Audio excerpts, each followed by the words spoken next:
Hello, Berkshire Hathaway Home Services sales executives for our video message of the week. All right, we are starting a brand new series called Various Real Estate Tips. All right, now, before I start, I want to open this up that if you have any questions on any subjects, just want some feedback on something, please get with your managers and I will incorporate it into this series and give you an answer to whatever is ailing you. However, for today, I picked a subject that continually comes up from different sales executives, and it's entitled, How Do You Effectively Pick a Geographical Farm? So let's talk about that today. I've got some tips around this.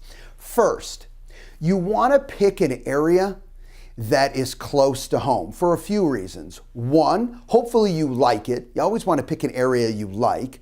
But guess what? You're starting off as somewhat of the expert because you live in that area.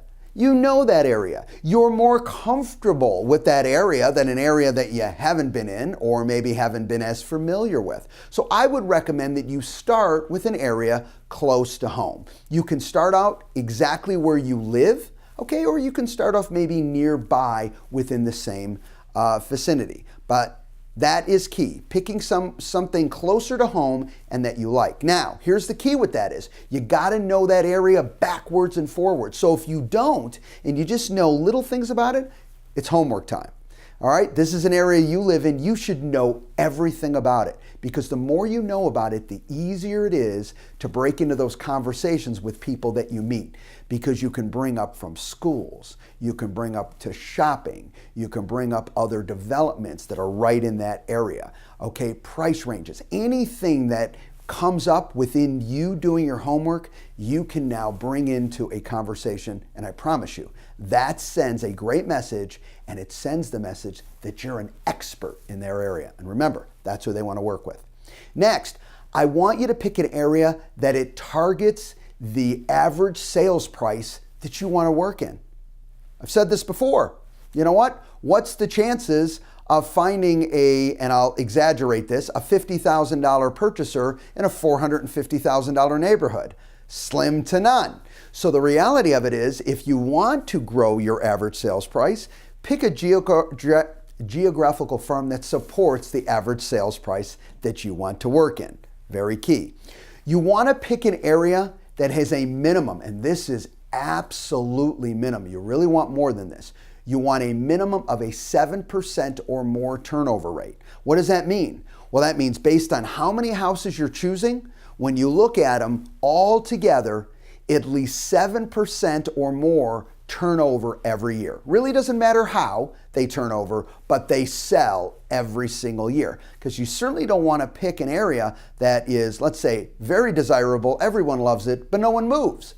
So there's not a lot of opportunity there. So a minimum of a 7% turnover rate. And our relationships with our title and escrow companies can help you with a lot of this information. Just see leadership and they can point you in the right direction. All right. Next tip around this is don't pick an area that one agent monopolizes. Let's say you have an area that an agent was the new home agent specialist for that development. And they move from new homes into general real estate. And now they've really monopolized that area because they had built those relationships over years of working in the new home business. You know what? I would not fight that war. Not that you can't get business out of that, but why not pick an area that meets these other needs, but is easier for you to start drumming up business much, much quicker. And then last but not least, pick a clear, defined area. All right, something that, you know what, you can have on a map, you can see it visually, you know exactly where you're at.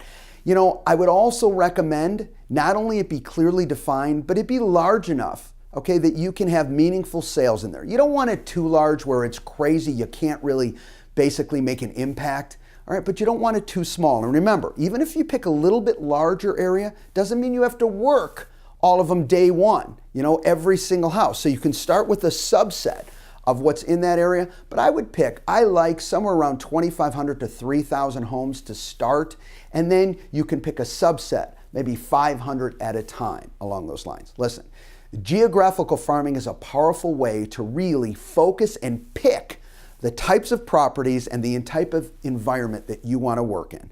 And certainly a much easier way for you and team associates that work with you, if you have a brokerage within our organization, to make all of you an expert and build that confidence quickly because you know that area.